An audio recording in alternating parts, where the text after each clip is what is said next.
satu. Pertama itu ada ukuran partikel, dimana jika molekul itu akan semakin besar, maka proses difusi itu akan semakin lambat untuk melewati membran sel daripada molekul yang ukurannya kecil, sehingga akan lebih baik jika sediaan itu dibuat dengan ukuran partikel yang lebih kecil.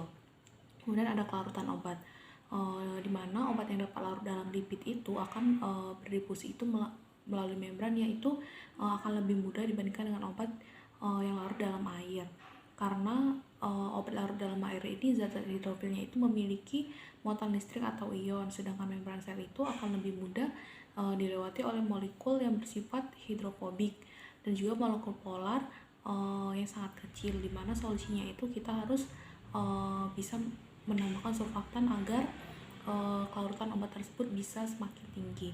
Kemudian ada pH.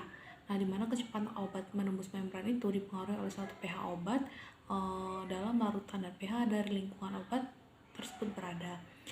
Untuk obat yang bersifat asam lemah itu akan lebih mudah menembus membran sel pada suasana asam, sehingga kita akan membuat pH ini dalam suasana yang asam. Kemudian ada sifat fisika dan kimia obat, dimana dia itu mempengaruhi prosesnya itu mencapai sel target reseptor.